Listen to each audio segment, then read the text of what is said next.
All right, welcome back everyone. If you are just tuning in to the last part of the conference, my name is Mitsuyo Ku and I am the MC for today's event.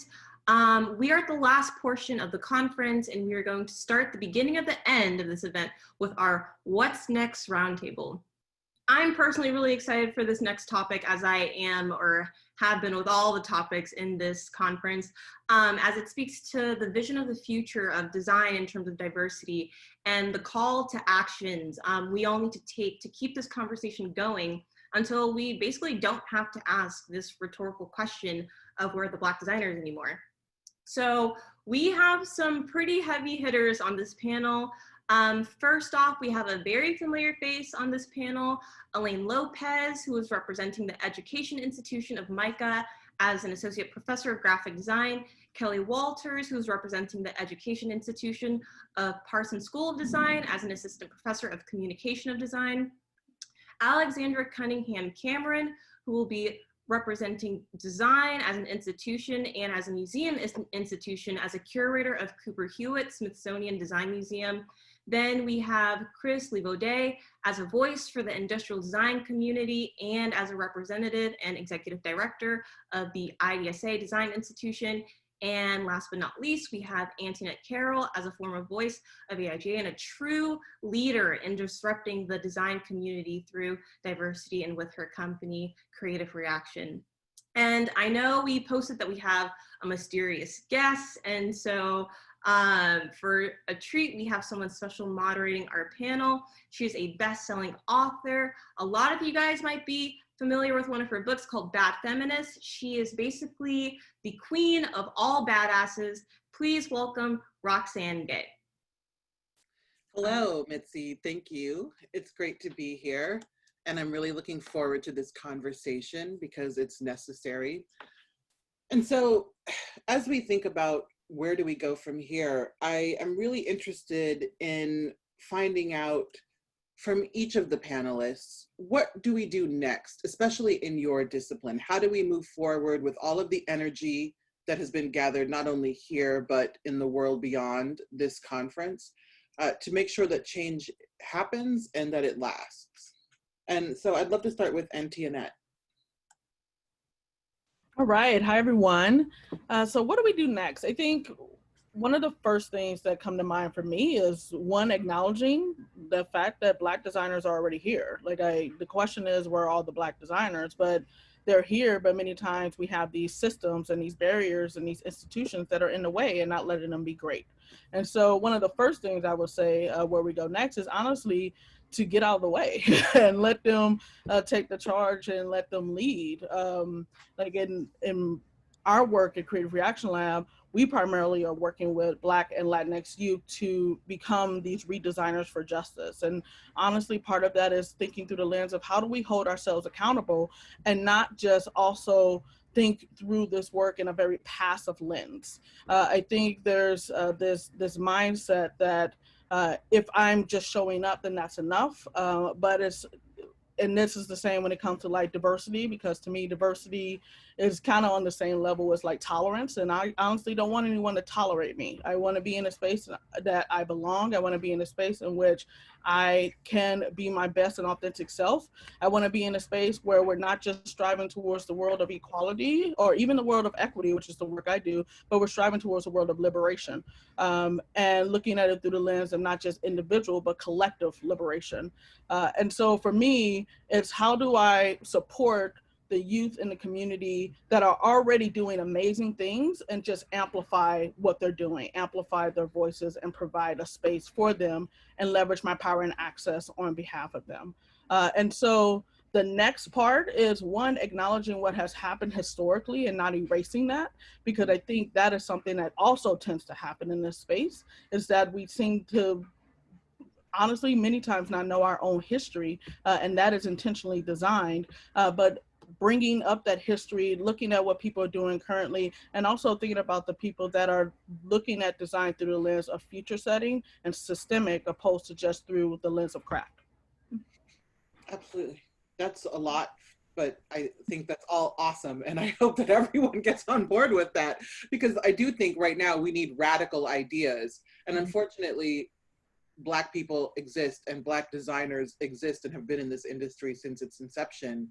And also Black people idea. are behind a lot of radical ideas. It's just many times they have been talked down. Right? And when you look at even the education spaces, you know, there's a lot of young leaders and young designers that have been told by their educators that their design is not good, their design is not quality. And many times we need to also ask the question, who actually gets to define what quality actually means? Who gets to define what design actually shows up as? And honestly, how do we define what success even looks like? And many times we need to get out of the way and acknowledge that when we're showing up, we tend to show up with agendas opposed to actually showing up to authentically build community and understand that we are actively playing a role in that space. Absolutely. So Kelly, how do we move forward? How do we move forward? I think there are a lot of different layers to that. I think about myself as an example of someone who is now teaching at Parsons School of Design as a professor, the incoming associate director of a communication design program. And I think about what happened before to get me to this point. And I think that there were a lot of different pieces that came in the form of either mentorship, finding ways to build community, finding ways to understand who I am as an artist, as a designer. And I use those together because I think that there's a lot of Black art educators who are also investigating this work. And I want to shout out to them and all of the Black design educators who I work with and currently work with that are investigating these questions, and their research is this work. And so I think that one of the things that I'm really interested in sort of unpacking more of is in order to potentially teach at the collegiate level, and I'm centering and sort of sharing my perspective as someone who is speaking to it from an academic, a higher education academic perspective, right? And thinking about specifically even in graphic design or communication design. And I think about the fact that one of the credentials that's needed is essentially to have an MFA, to be teaching higher level classes within a design program. But when you think about what that education means, like what are you learning at that master's level? Does it engage with these practices that deal with the unlearning? Are you learning about how to pursue your practice in the making of whatever discipline that may be, but also understanding what it means to be teaching later on when you are in these collegiate programs and are engaging with students? What are the actual skills? What are the actual certifications perhaps that are needed for faculty to actually be suited in the classroom that have like an awareness of what to do? Because I think often within graphic design in particular, a lot of our faculty are practitioners, right? And so it's clear that there's not necessarily training that teaches you how to teach graphic design. And a lot of it is learned on the ground. And for me, similarly, I was learning through the practice of teaching from my earliest classes at University of Bridgeport to the classes that I now have at Parsons. And I think that for me, I'm really interested to see an investment in how either graduate students or students that are coming out of undergraduate programs have and are learning skills that teach them how to teach. Yes. Specifically teach them how to teach art and design with all of these conversations that we've had today that focus on retention, mentorship. And so I'll pause there, but I think that there's a lot of really layered concerns that I have just about the training piece. Yeah, and I must say that extends, I'm a creative writer and I teach creative writing, and the pedagogy of pedagogy, like we never see it. And so few teachers have been taught, and frankly, that's why there are so many horrible teachers in the world. And so we do need that in every creative industry, because people don't understand teaching is a skill. It's not something that you just magically know how to do. Elaine, how do we move forward?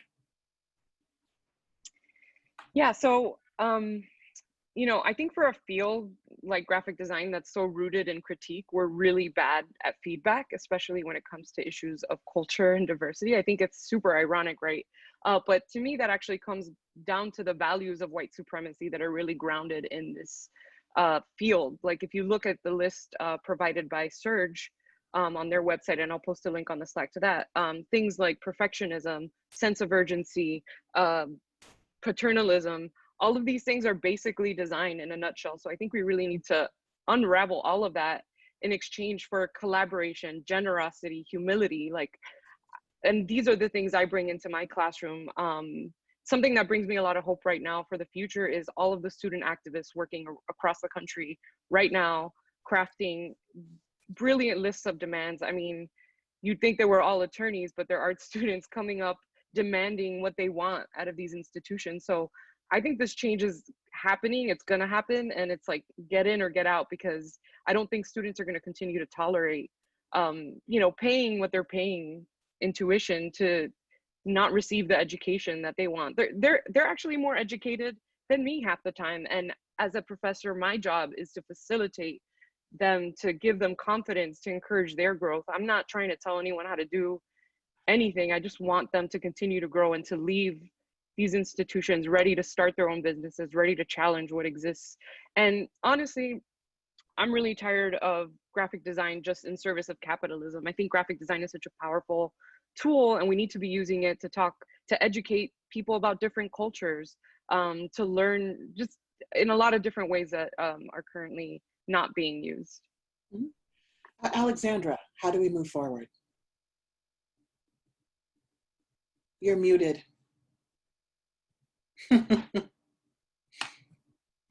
This is definitely a time for listening and reflection, and also significant structural shifts for museums. I'm grateful to everyone today who shared their perspectives and spent time talking to us about different tactics for making change.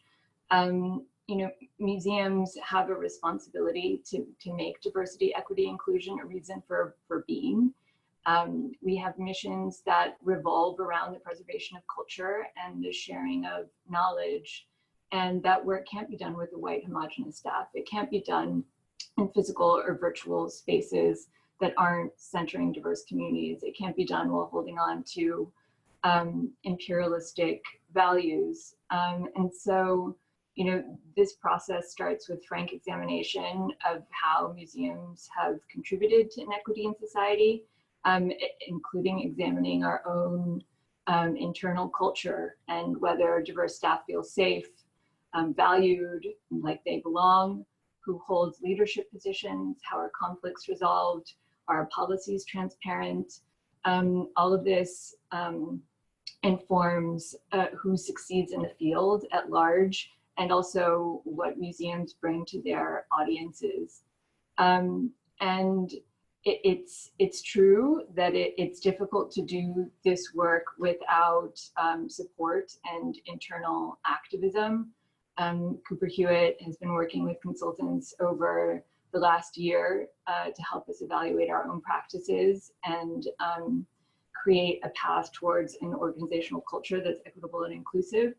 But we also have staff organized diversity and affinity group that has been integral into pushing this mission forward. But you know, the process of transformation is work that doesn't have an expiration date, and I think that this is a mistake that a lot of institutions are making. They're not understanding that Band-Aids don't work, and that this needs to be baked into mission statements, into employee work plans, into programming priorities. And so, you know, as that massive structural shift is happening, you know, there are also tactical changes, of course, that can jumpstart the process. First and foremost, hiring Black, Indigenous, and people of color in every department of the museum, in leadership positions, human resources. The majority white staffs in museums need to rapidly evolve because they are indicative of a culture that's not worked hard enough to bring diverse perspectives to the table. You know, museums play a critical role in the pipeline. So providing design education opportunities for middle school and high school students, organizing career fairs, organizing well-paid internships, networking and mentorship opportunities for young professionals. You know, we have wide and varied networks that designers can benefit from. We need to make sure that you know, we are activating those possibilities for a broad range of prospective designers and museum professionals. So, on the programmatic side, we need programs that model Black excellence, that meet communities where they are. We need to recognize that museum buildings are traditionally white spaces that have fostered experiences of oppression and exclusion for people of color. They're often built monuments of white supremacy. How do we make them accessible? There are some good models for this. So we definitely have our work cut out for us. Indeed, there is a lot of work, and it seems a little overwhelming when you think of everything that has to be not only changed, but frankly dismantled in order to really create a space where people of color are actually contributing in meaningful ways without having to compromise who they are. So Chris, how do we move forward? Hey everyone, how do we move forward? I also just, before I start, want to acknowledge that I'm the only white guy on this, I think all day, which I think is very unique for a design conference. And I don't take that position lightly, and I'm very honored to be a part of this conversation with all of you. I would have been listening in on this conference anyway, so I was just truly honored to be asked to be a part of it. But what can we do moving forward? I think it's realizing and truthfully internalizing the role that longstanding design institutions have had, be that professional associations or academic or businesses. We've been contributing to the problem that that BIPOC designers have faced. So truly swallowing that pill, and also kind of shame on us for not swallowing it long ago. But I think though we can be part of the solution, and I think that really comes through demonstration. So to that point, it's pretty clear that words and good intent and kind of statements of alliance won't work anymore. So and also it's clear through the topics that have been discussed today. Everything's demanding action. Organizations have to prove and really demonstrate that they are going to make changes now as a part of the movement that's happening now, but also it needs to become truly ingrained in their process for the rest of their existence. So when we're talking about diversity and inclusion, oftentimes, more often than not, frankly, the burden of change is put on people of color. How do we convince white people and people in power that we matter and that we are human and that we are excellent, however excellence is defined, and not just sort of capitalistic excellence? And so instead of thinking about how we convince organizations that we matter and that they should be inclusive, how do we hold them accountable for inclusivity and these sorts of efforts? And how do we put the burden of change on them? Because white people are the problem, we're fine. And so, yeah, Antoinette, let's start with you. Yeah, there's a few things I want to note. One, thank you, Elaine, for bringing up like these different tenets of white supremacy. And I recommend everyone going to dismantlingracism.org because it actually fully fleshes that out. And they spent many, many years doing that research to come up with these different tenets in that. I also want to think about and question this idea of academic pedigree and professional pedigree versus lived experience, because I think too much in this space we put too much emphasis on letters when honestly people with lived experience many times have been doing even more innovative work, even more changing and transformational work, but because they don't have a certain number of years of experience in certain industries or letters behind their names, then of course they're not of value. And to me, we need to shift that mindset completely and understand that honestly, probably what they're doing is of even more value than individuals that just studied from a book. And then I also want to honestly center your question around how do we divest and then invest. Like one of the things I want to acknowledge is that, we have institutions that are Black led. We have HBCUs, and I haven't really seen any HBCU representation today. And a colleague of mine, Maurice Cherry, he used to be on the AIGA Diverse Inclusion Task Force with me. He also did a presentation years ago around where are the Black designers, and he runs Revision Path, which is a podcast that actually are highlighting Black designers. We've been talking for years, like how do we actually invest in design and creative thinking spaces in HBCUs, because we know historically Black-led and social justice-led focused institutions tend to be least funded than anything else. And as someone that has been on different jury panels and grant panels and things of that nature, I can't tell you how many times I see a recommendation of you need to improve on diversity without actually explicitly calling out you need to do better around race, you need to do better around having people that are differently abled, you need to do better around the gender identity spectrum and thinking about non-binary, gender queer, you know, trans folks. Like we hide behind these blanket terms and not actually explicitly hold ourselves accountable to what we mean and what we need to do. But then we give these recommendations and then don't hold people accountable. If you do not meet these changes, the money should be taken from you. And honestly, a lot of these institutions that are giving the money have been honestly received their funding from capitalism and the backs of Black people, not only through slavery, but just throughout time. And yet for some reason, we are one, trying to get money from them, even though the money shouldn't be theirs to begin with.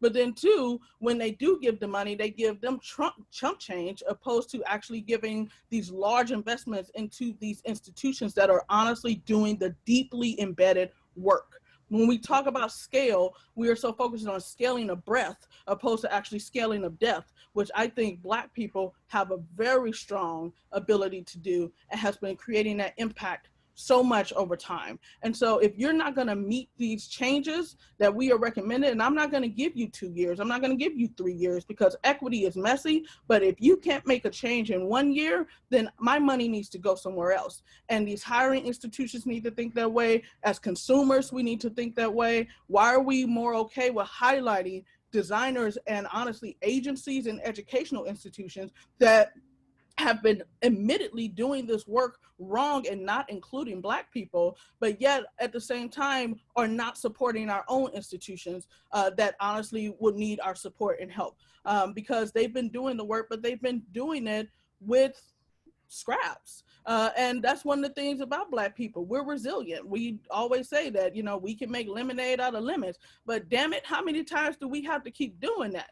Like, it's just frustrating. And we also need to understand that we need to internally even look at our own community and acknowledge that while white supremacy is perpetuated by white folks, as Black people and honestly people across the color spectrum, we also perpetuate white supremacy because we're just fish in water, and many times we are not even aware of how we are creating harm in our own communities. And so look internally in your own institution, your own efforts, your own money giving, and think about, am I actually supporting BIPOC owned institutions, which I want to say is Black and Indigenous people of color, okay? Because I know there's a little debate going on online about that. Like, am I actually giving to those institutions? Am I hiring from within those institutions? And for us, even the young people that we work with at Creative Reaction Lab, even though we're a nonprofit, we pay them. And we're a nonprofit, but we pay them.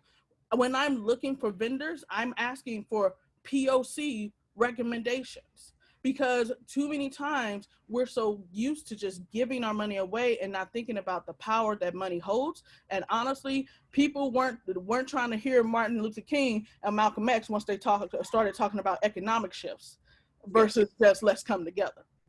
Yes. So that's a lot of work to do, but it's important work. I know, Roxanne, I'm stressing you out over there. I'm like, no, you know, I'm not stressed. I'm not pressed. I'm highly blessed. It's all good. Man, come on. Kelly, how do we hold institutions accountable and really create real change? Because as someone said earlier, we keep having these conversations generation after generation after generation. Like, we know Black designers exist. We know Black creatives exist. So how do we have a different conversation? Yeah, I think for me, I think a lot of the things that I've been thinking about in just what was just said, but also across the different panels today is, and again, centering kind of where I'm kind of seeing in the lens through which I sit as a graphic design practitioner and an educator, is that I see that there are lots of hierarchies in terms of where people have, and again, I'm going to speak to the academic piece of this, in that where people go to school, the pedigree, and really digging into this pedigree piece, that there is all of these assumptions that if you go here, you'll get here. And to some degree, like what we're also looking at are these networks, these systems that people are either feeding into, wanting to buy into, taking out loans to basically, acquire a degree in order to then go teach at another institution that is the same kind of institution. And I'm an example of that, right? To look at my own sort of trajectory and experience, I'm someone who's gone through a lot of predominantly white institutions, both as a student, but also as someone who has taught in places and environments where there aren't a lot of people like me. And so I think that for me, the accountability piece comes with how do we hold our colleagues accountable to supporting us if we are and choose to be in these kinds of environments, right? If we choose to potentially, teach at a predominantly white institution, what I would hope would happen is that I have colleagues who are understanding that I still need information to continue to learn and grow, that I need to know how to prepare my dossier. I need to know how to prepare my syllabi. And if I'm asking colleagues that are white, I would hope that they would be able to give me that information or to be able to support me in that process. Again, this is me talking as someone in the current position that I sit as an educator. And I think that that's something that I need right now, right? I need the ability to ask a colleague to support me on an initiative, a project, a class that I'm going to teach that's called Black Visual Culture, which I also taught in fall 2019. Check it out on Instagram, because that is a process, like to be able to institute a class, a new course called Black Visual Culture in an institution, in a studio, art and design studio context that engages with these things. I need to have the support from a curricular side. I need to have support from the colleagues that I'm working with that acknowledge that what I'm doing makes sense. I also need to have an understanding that as I move through this process, that there is going to be support on the review level, on the promotion level, right? And so that's the things that I'm seeing now as an educator. And I hold my colleagues accountable to that because that's what I need in order to continue to thrive and expand. But then when I look back and I think about my sort of experience as a student, both as an undergrad and as a grad student, I think you need allies in the sense that the colleagues, the peers, the educators that you are surrounded by also understand the aims in which you're trying to work. Because I think that if you have faculty and professors who are working against you as a person of color, as a Black person, that is devastating to their ability to go through learning about design, learning about anything really. And so I think it's necessary that the students, as I've seen over the last several weeks and years since I've been a student at RISD and UConn, is that the students are holding faculty and administration accountable. And I think that's a lot of work. That's a lot of burden on the students to do that while they're just trying to finish school. And so I think it's an ecosystem, right? Where you have our faculty supporting those students, is administration supporting the faculty, supporting the students, right? All of those things are very, very necessary. And I think that the accountability piece is it echoes all the way up into the culture, the aspect in which that individual is situated. And so I think that for me, I'm excited about all of the work that everyone who's been Black in working in this space has taken on, because it's tireless work. And I commend you all for everything that you continue to do. But I also think that the buck should not stop with us, right? We are now at a point at which the institutions, whichever ones they may be, whether they're academic or elsewhere, we hold you accountable to making change, both in terms of who comes in and also how you support us when we get here. And that's the mentorship, the retention of feeling like the cultural sort of space is meant for you. But I feel like it's some of what I hope would change in the future is that we don't feel like we have to continually do this emotional work all the time. Yes, I don't think white people understand just how much work we do. In addition to our supposed job, we do emotional work, we do free education, and then we also do conflict mediation. It's exhausting. And so, Elaine, how do we hold institutions accountable? Yeah, you said something earlier too, actually, about how this work should not be on BIPOC people. And actually, I'm waiting for the day that I see the thesis from a white student about examining their complicity in the system. Like, where does the accountability fall on students too, and professors who are white? It's almost like white people don't see their culture, right? Everyone else is supposed to learn and study their culture and sort of fight in the critique room to like have a say in that. But I don't ever see white students, white faculty reflecting on that culture. And there's a lot of work to be done there, right? Like, how has design been used to colonize people? There's just a lot of work to be done, and I want to see this responsibility, this burden shift from us to them. And I think, yeah, I'm excited to see that. I also think, yeah, that's the work I want to see. I don't want to do this work anymore. I want to be able to celebrate my culture and my identity and have that work be received well, and encourage students to also reflect. And actually, I think as an educator, I have to be educated about what's going on globally, and bring that into the classroom, and know if I have students that are international, understand what's going on in their cultures. So it really is the work of all educators to be informed about their lived realities, and not just sit back and say, learn this Western culture and educate me about your culture instead. Yeah. So, you make an important point that you want to do other work. And I think every creative who's a person of color, I mean, we don't want to sit around thinking about diversity and inclusion. Frankly, we want to create work that contributes to diversity and inclusion. And we never get the time to do that because we have to work on our second and third jobs of keeping white people in line. So, Alexandra and Chris, how do you hold yourselves accountable? You know, speaking for myself, and Chris, you know, please add, it's absolutely essential to struggle, even with my own position as a curator in a predominantly white curatorial department, in a museum that is intensely trying to diversify its staff and its program. And, you know, I do question whether I should step aside. And I think that this is something that museum workers in particular should consider, along with trying to create paths for mentorship and promotions, and a seat at the table for many different types of thinkers. And, you know, I do think that it's important to say that museums are irrelevant without their audiences. And we've seen the massive change that has started in corporations and public policy institutions, schools, from the mass wave of public protest. And you know, there is the power in resistance. And I, you know, would hope that, you know, we can consider the same type of pressure in our cultural space, which is just starting to happen. And I hope that that momentum only increases, because the museums are hearing people and making change as a result.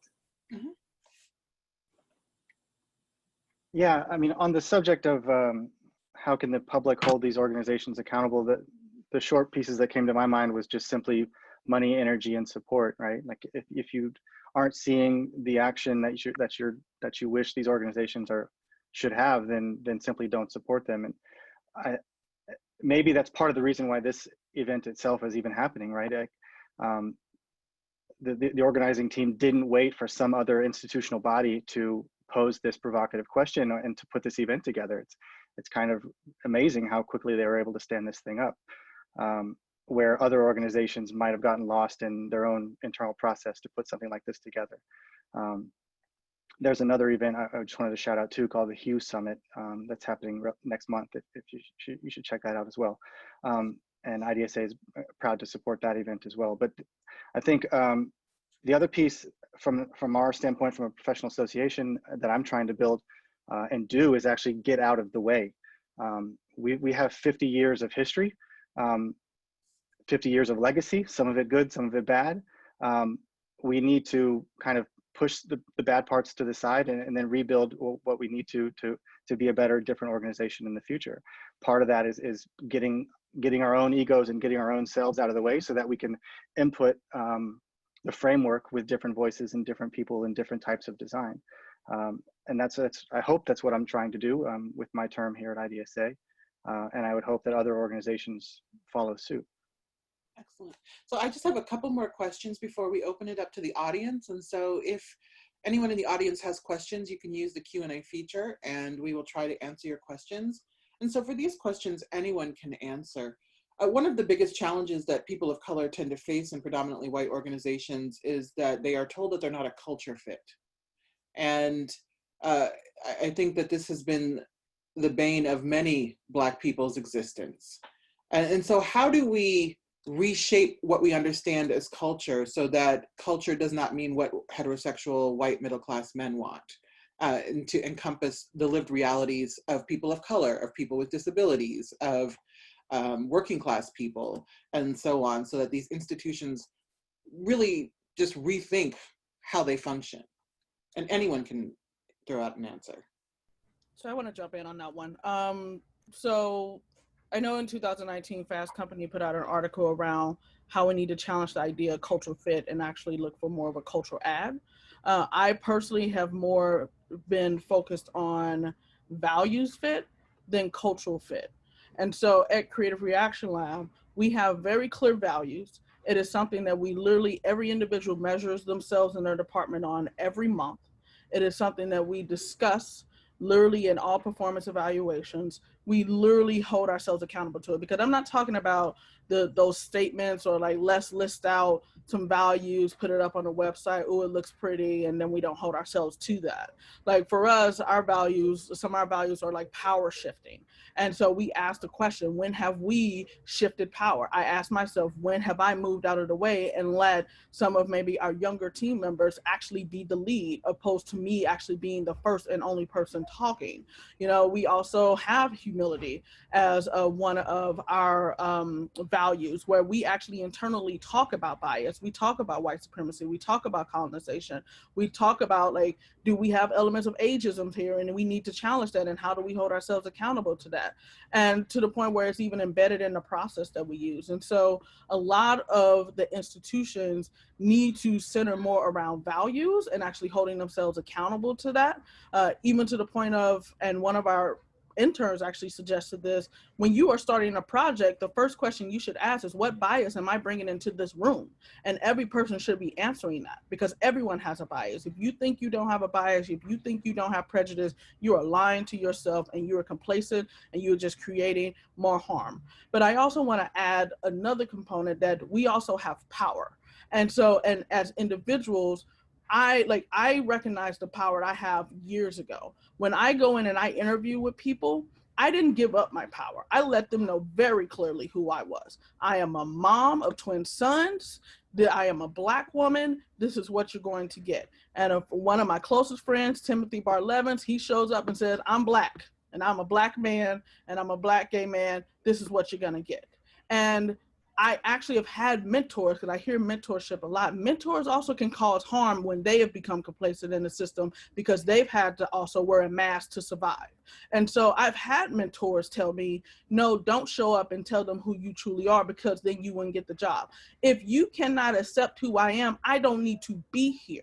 And too many times we are too focused on giving up our power so that we can just gain access to maybe a privileged or more prestigious institution, opposed to acknowledging the power that we have. And I want to state this very clearly, because I know sometimes we hear things like this and we're like, this person must have a privilege, that, you know, they must come from an economic background and say these things. I grew up in a family where my goal in life was to make $19,000 a year. Everyone in my family has either been housekeepers or restaurant workers. I worked in Burger King majority of my life before I was a first generation college student, because neither one of my parents graduated from high school. I know what living on food stamps look like. I know what living on WIC look like. I know what it's like to have $10 in your pocket, and my husband and I make decisions on not feeding ourselves so that our kids can eat. And so when I say these things, I am not coming from a position of economic privilege at the time that I made that decision. I came from a position of recognizing that I have power in who I am, and that for you to sit here and think that you're going to try to change who I am so that you can be comfortable is a problem. And so we need to make these institutions and these cultures be comfortable with being uncomfortable. Because if you do not have ability of being uncomfortable, you're honestly just creating safe spaces that are safe, but not spaces that are brave and accountable to actually having growth for each other. So let's move beyond the safe space mentality and go to the spaces of bravery and honestly accountability to each other as we go through that process of building a culture for all of us. Mm-hmm. Absolutely. And making, or people just learning how to be uncomfortable and just survive it, and then go to see what's on the other side of that discomfort is so crucial right now. I could not agree more. So one of the things that we've heard throughout the day and well beyond this conference is that young Black designers are often discouraged by the institutional harm that they face, whether in education or in the job market. And so how do we create an environment where this discouragement doesn't happen? And how do we encourage young Black designers to stay in the fight? Because we need that. We cannot just have a monocultural design community because that would create a very impoverished world. So I'd love for someone to take that. I'll jump in there because I think that it's connected, this question in a way is connected to the culture fit question. And that for me, like wherever I ended up, right, there's the culture that exists inside of that institution that either you subscribe towards or you push against. And I think one of the things that I learned, even particularly in grad school, is that when I felt like I wasn't supposed to be here or there, or that I couldn't necessarily sort of express myself in a particular way, it was very important for me to find others who were there, who were present. And I think building that network was essential because I felt like I was able to ask the questions and express myself to a community that could support me, that was independent of my teachers, that was independent of people that may have been in my program. And I think that it was essential for my success that I know that people were there. And I think that something that I continue to do since that point is continue to find the people who are here, because we are here, we're just spread out, or we're in different places, we're in different states, we're in different countries. And I think that having a way of feeling connected to your peers that are sort of reflecting you or reflecting back towards you the things that you're experiencing, or finding the mentors that are also reflecting back towards you are key. And I think that for an emerging designer to be able to sort of figure out where the communities are is a challenge. What I'm excited about in this conference is that it's already built a community, and whether it's through Slack or, you know, just the panels that we're watching today and all the people that I'm meeting as well, this is another community that I'm now a part of. And I think it's essential for me to find the people that are supporting the work that I'm doing, more so than trying to fit in specifically based on what the ecosystem is telling me I need to behave as. And so, you know, I think even, you know, the projects that I'm doing right now and really sort of engaging with colleagues, both who are of color, but also who are white, who are excited about the work that I'm doing, who understand what I'm trying to do. And I think that there's this understanding for me in my practice that, you know, I just want to ride with the people who want to ride with me, and like straight up, like that is what it is. That's what it's about. And so whether you're an undergrad and you feel at your institution you don't have the people who are there, is there a sister school nearby who has a similar program? Is there another sort of program that is in another state, a friend perhaps? And I think like it's those sort of networks that have kept me here.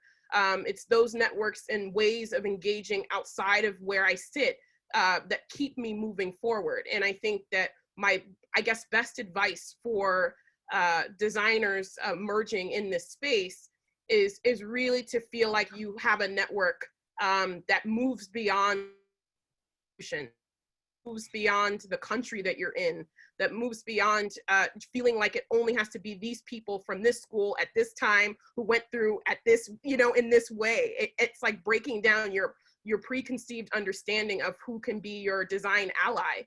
And I think that, you know, I find that that's really been essential for me as a designer moving forward. So we have some amazing questions from audience participants. Audience, it's a synonym. Anyway, I work for a marketing agency who is being asked to produce a campaign around the BLM movement, frontline workers who responded to COVID-19 and women's rights initiatives. Of course you are. What advice would you give in how to respond to this clearly problematic ask? And how do we drive home that empty gestures just will not cut it anymore and encourage them to rethink their overall approach? Whew. You know, I think that's a question a lot of us are dealing with who create things for the public. And so, yes, anyone can jump in for this one. I'll say, and I think there's a couple other questions in here that are along those lines too, like how are organizations changing? And it's kind of to my first point that, you know, words won't do enough anymore, right? We have to truly demonstrate that we're changing. And one small way, you know, in the grand scope of things that IDSA has done is recently we put together a diversity, inclusion, and equity council. And this group is meant to help us as an organization come up with ideas and specific changes that we can make within IDSA, changes that we can make and recommend towards design education, and also as an industry as a whole. But forming the council is the easy part, right? And lots of other organizations already have those in place. So we're behind the ball in the sense that we're just getting that council together now. But it's going to be the next weeks, the next year, where we demonstrate the outcome of that. One piece I think that will help organizations like mine too is the need for data. The design census that's been mentioned here a couple times, and I know Antoinette was crucial in putting that together.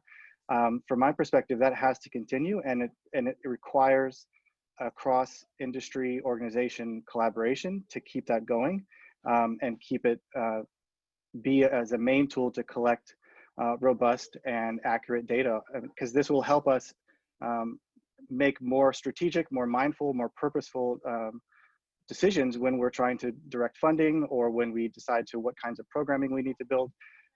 Without that data, we're just kind of shooting blanks, right? We need to be able to understand where to spend our money most effectively and where to direct our resources, and also how to best help the designers that are out there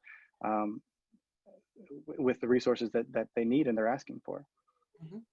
I want to quickly add something to that. So I recommend looking into an organization called Data for Black Lives. And Data for Black Lives is an institution where they are working with data scientists, and I think also some creatives as well, to think about how do particularly Black community members own their own data. Because one of the things I want to push out when it comes to design census, and just be very candid about it, creating design census was an uphill battle. It was one of those situations where I was actually pushing design census for many, many years, and I had individuals at the early stages that were also behind this, like Diane Houghton, Maurice Cherry, or Carlos Estrada, where we were pushing design census, and we kept continually hitting a brick wall and told that it wasn't going to work. All of a sudden, Google then showed up, and then they're saying, well, let's do design census. And so one of the things we need to think through also is who's actually the one behind a lot of this data collection, who's owning that data, and who are the decision makers in those situations. Because there were even moments in which I would push for us to be more explicit around what some of the data we were pulling. And the question always was, well, how do we ask people around their gender identity? Or that list is too long, as if for some reason, you know, we just need to put everyone into a shorter box because it makes us feel comfortable, and it makes data analysis more comfortable for us. Again, going to this idea of challenging that. So check out Data for Black Lives, because I think they're providing a great example of what data collection and data ownership actually looks like. I also want to ask Chris a really quick question regarding the council that you put together. Are they paid, and do they have a budget? They can have a budget. That's honestly something we haven't fully explored. The council was just put together and approved by our board of directors a week ago, 2 weeks ago. And they're going to be meeting for the first time as kind of a town hall situation next week. So, but I think that's certainly something we can and need to do. At least, at minimum, give them a budget to work and to make their own decisions and have some level of empoweredness behind their decisions, that they know that they are not going to also just be another set of words, but also have the ability to make action in and of themselves. And that's one of the things I want to provide feedback on. If you're going to create a council, which also AIGA did, that I was a part of, pay people for their time, because what they're bringing to the table is just a value. And just like you're getting paid as a staff member, and this is for everyone, they should be paid as well. They also should receive a budget. And regarding to the original question that I feel like we actually haven't answered, I just want to sit there. I want to sit there and actually, just, I'm going to say it very simply. I'm sorry that you are receiving that call. Honestly, at my institution, we probably wouldn't take that. We honestly probably would have pushed back on them, and we've lost clients for pushing back. But that is part of our culture. Honestly, the thing that comes to mind of me is tell them to just Google what happened with Pepsi when they wanted to try to show up and just put on a performative act. If you're not going to sit there and put investment behind what you are actually trying to say and do, none of it matters. So if we're going to do a marketing campaign, then the first thing you need to think through is what funding are we actually investing into the communities that we just named, which was 20,000 apparently according to that list. How are we actually giving our money to these institutions? So when we do this marketing campaign, it is not around centering our logo. It is not around centering our brand and our tagline, but honestly, we're around centering the investment of those institutions and honestly raising them up and using that platform to amplify them, opposed to using the platform to only amplify our name. Yes.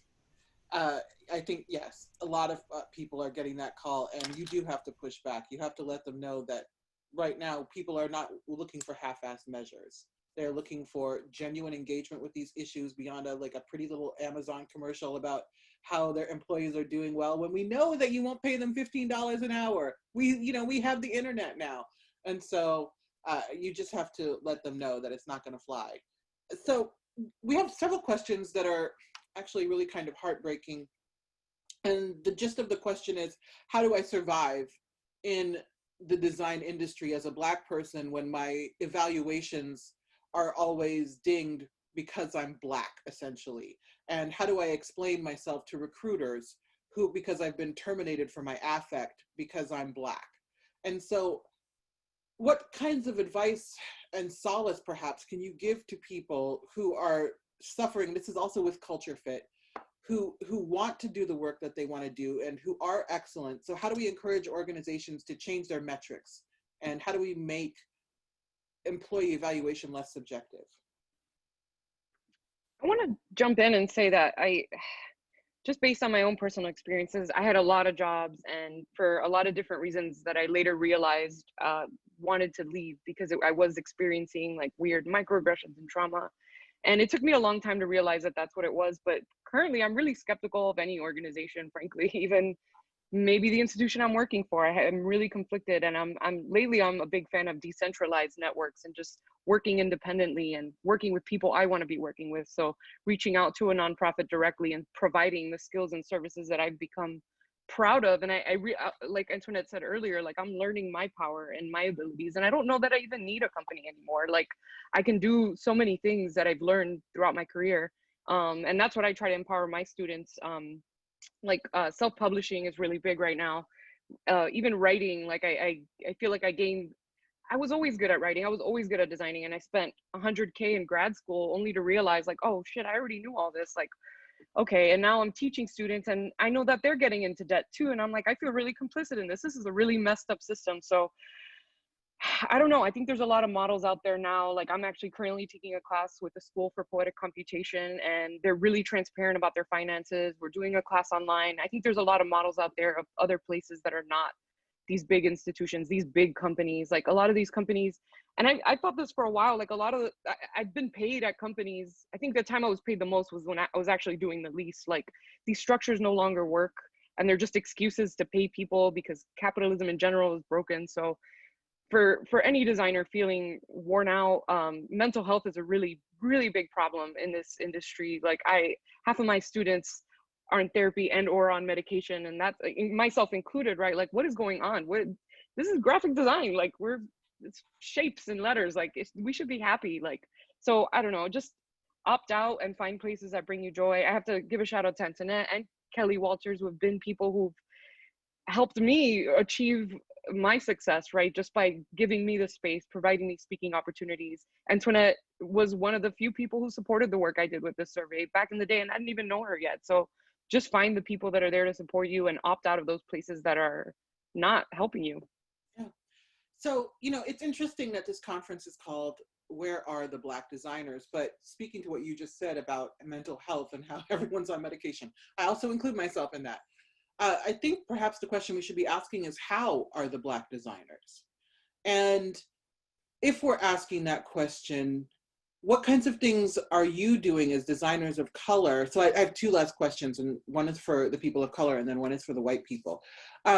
How are you taking care of yourselves? And how are you helping other designers of color take care of themselves? Because we already know how to be creative and do our work.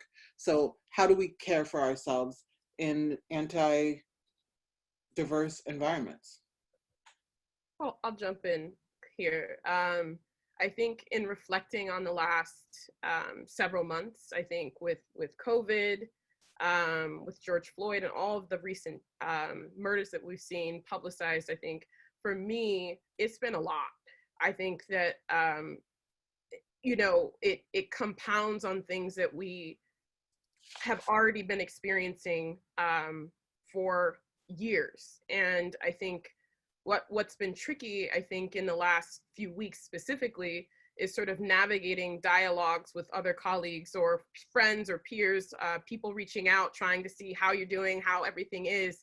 And that's a lot of work too. I think the emotion of trying to work through how you're internally feeling in tandem with others that are trying to work through that, plus recognizing white privilege, is like a lot of work that like I don't necessarily want to take on. And it comes out in lots of ways where, you know, it's in meetings, it's in text messages, it's in all of these different spaces. And so I think, you know, it's a balance for me mentally to sort of figure out what is the right amount of space to be informed and what's going on in the world. What is the right amount of space to not be on social media? What is the right amount of space to kind of distance out so that I can function as a person?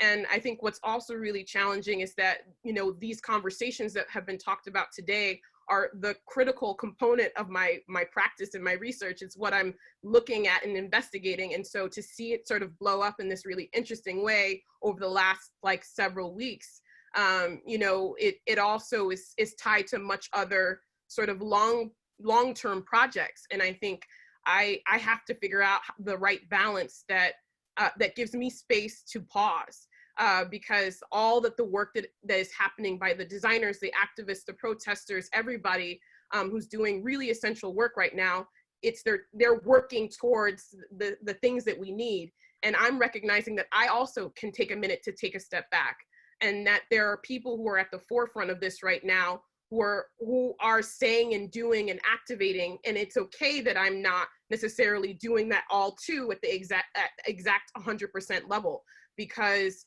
I also still need to be able to function as an everyday person. And so I think for me, it's recognizing who is able to take that work on right now, and also taking space for myself to pause and reflect. And I don't see that as the same thing as being silent and complicit. I think there's a difference between having a mental pause and reflecting on what is happening and what you need to go through versus, you know, being completely silent and not engaging with the world as it's changing in this present moment. So I would say that it's really about, if you need to take a pause, take that pause and take a seat and watch some TV, because that's real, that's me. So that's kind of where I'm at, I think, right now with this. Absolutely, thank you. That pause, I don't think enough of us focus on the fact that we can actually take a pause, because it's always go, go, go, achieve, achieve, achieve, earn, earn, earn. And sometimes you just need a minute, like to watch Selling on Sunset. So, Chris and Alexandra, what are some actionable things that you're going to do when you leave this conversation to make sure that your organizations are accommodating BIPOC and POC designers and curators? Mm-hmm. You know, I am certainly going to push harder on a conversation that's been initiated in the museum around looking at ourselves as spaces of service. I think many museums are starting to reimagine the types of services they can provide to their communities. And I think it's important, beyond from an institutional level, but also as an individual museum worker, to be constantly asking the people that we encounter, especially designers, curators, prospective museum workers, writers of color, how we can help. A friend of mine who's a graphic designer and a curator has started the last year initiating many of his conversations and studio visits with, how can I help you? And that is a question that opens up a world of possibilities and requires immediate action and accountability. And I think that more white people need to make that question a part of their daily interactions. Okay, Chris. Yeah, I'd say a couple things. We're a membership organization like lots of other similar associations, and we do have Black members, and so one part is getting them to be more engaged and getting them to step up and giving them opportunity. And I say that not to say the onus is on them to do that, but it's really more like trying to get them in positions of power so that they can be part of teams that are making the decisions that affect the future of the organization. Another way is changing our programming, right? So just next week, we have a program that's for LGBTQ designers, or it's highlighting LGBTQ industrial designers to talk about their experiences within the design community. To my knowledge, that's the first IDSA event that's been directly built for that kind of a conversation. And so those kinds of things need to continue.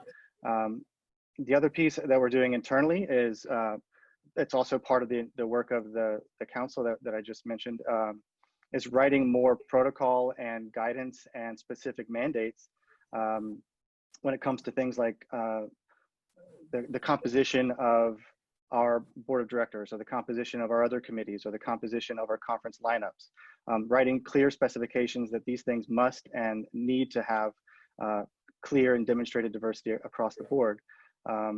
So we're giving much more scrutiny to our own internal processes now, and we have been. I mean, I've been in the role for 3.5 years now. The very first presentation that I gave to the board of directors and to our staff included a 5-point manifesto, and one of those points was the absolute need for diversity and inclusion in all of our work. And that's been kind of an underlying mechanism in a lot of the decision making that we've done up until now, but we haven't really been broadcasting it. And maybe we should have, but the point is, I feel like we've been trying to make better decisions for the past couple of years, and now it's also a time to do more, basically. What we have been doing is obviously not enough, and it's time to do more. Well, thank you. So, I think we've heard quite a lot of actionable things that people can do. So moving forward, it's important to remember that Black people, you are not the problem. And white people, all you have to do is pay Black creatives and step aside when you are taking up a position of power that could just as easily be inhabited by a person of color. And so I wanted to thank Mitzi Oku for putting together a phenomenal conference for free for thousands and thousands of designers. This young woman is outstanding. Her energy is outstanding. I found out about this because of my partner, Debbie Millman, and this is just incredible. And so thank you, Mitzi. And also thank you to Jason and Cheryl, who signed and kept up with a very brisk conversation. You guys make it possible for things like this to be accessible to audiences, and that's incredibly important. And I also want to thank the panelists, Antoinette, Elaine, Kelly, Alexandra, and Chris. Thank you guys for giving of your time and for really getting us motivated to move beyond this conversation so that the next conference is, what are we designing? Yes, thank you so much, Roxanne. I really cannot thank you enough. I'm actually going to go a little bit off script here. I am struggling with words. I'm very inarticulate to express how amazing this last panel was. Basically, I'm going to say it was straight up fire, like you know, gasoline on white supremacy design. You guys threw the match in an explosion like fire. It was so amazing, and I really just cannot thank all of you enough for making this conference so amazing and for making this conversation, this last conversation, just really, again, I'm just very inarticulate and very overwhelmed and emotional.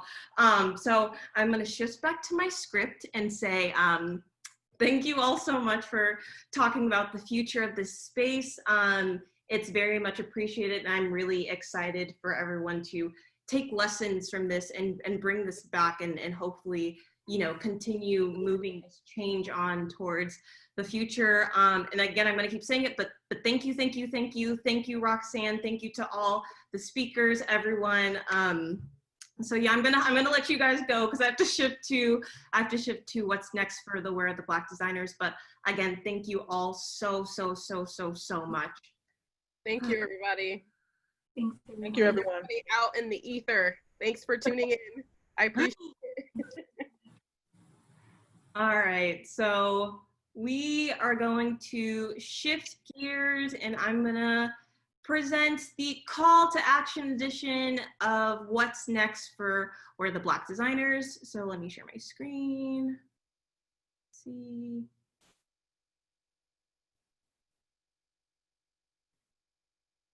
All right. Actually, let me fix it.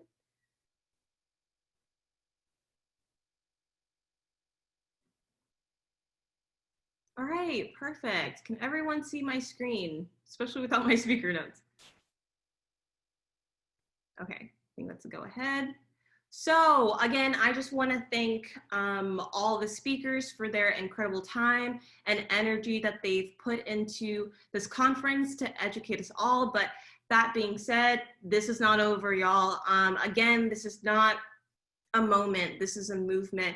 And this conversation is just the beginning of the work that we have to do to push the agenda for more diversity, inclusivity, and representation. And that being said, we have some call to actions that were basically summarized in this conference that we would love for everyone to start doing and take back to your community as well as your workspaces and environment to, again, push the agenda for this.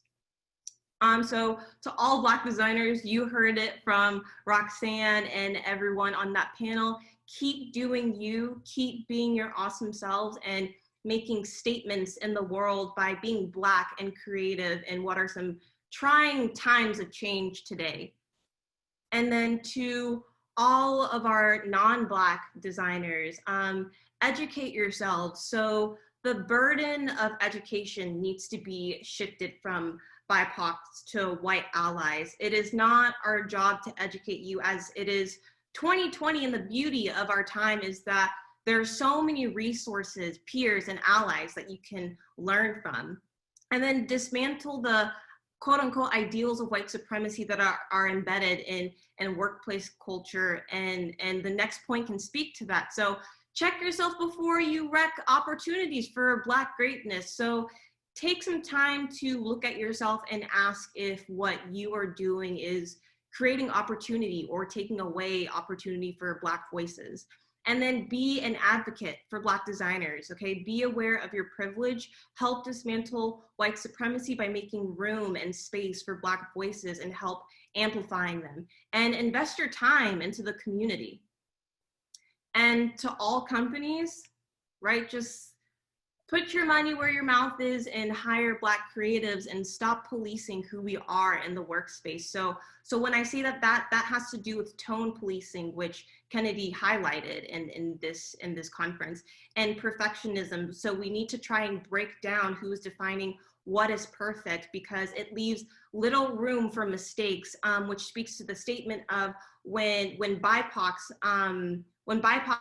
make a mistake, it's expected, and we have to work twice as hard while making no mistakes just to be considered as equal, right? And perfectionism contributes to binary thinking, and we shouldn't be thinking that way anymore.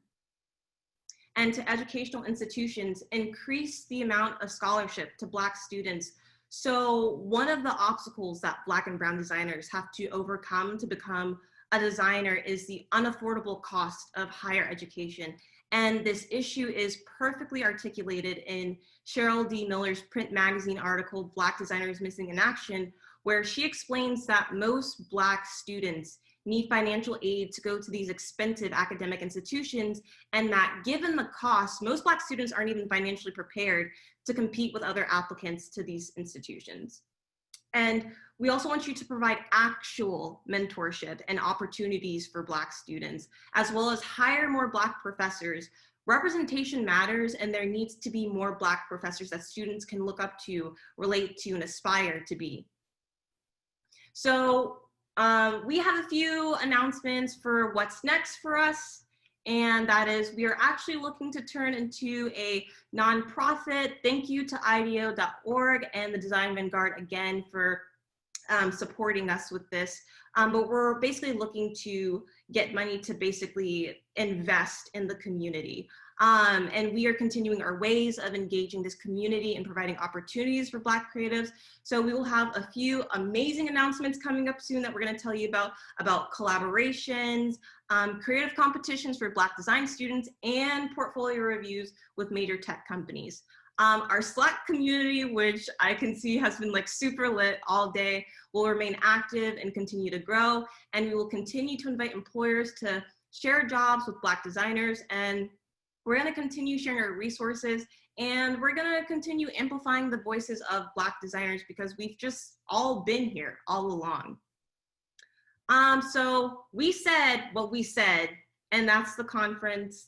And I want to thank you all so much for showing up and listening and participating. You guys have been so amazing. Thank you to our corporate supporters, Spotify Design, Teenage Engineering, the Design Vanguard, IDEO.org, and Vision App, and AIGA. I cannot, again, thank every single one of our speakers enough for making this conference so amazing. Thank you so much to our beautiful ASL interpreters, Cheryl Henderson and Jason Winters. Accessibility is so important. Please, please remember that. Thank you to the Where the Black Designers team, Michael Hendricks, Gary Hustwit, Elaine Lopez, Raja Shah. Thank you to Debbie Millman for coaching me and opening so many doors to so many people for our team. Thank you to my family and friends for the encouragement and constant love while I was like freaking out, pulling all of this together, especially my parents, David and Caroline Oku. I really love all of you guys. And massive thank you to Garrett Albery, my work partner in all of this, the master behind the scenes and one of the most amazing allies. I really hope to see all of you guys next year. Please stay on for the after party. We have the amazing DJ, Wajid of Underground Resistance DJing, and you won't want to miss it. And don't forget, Black Lives Matter forever and always, and I am peacing out.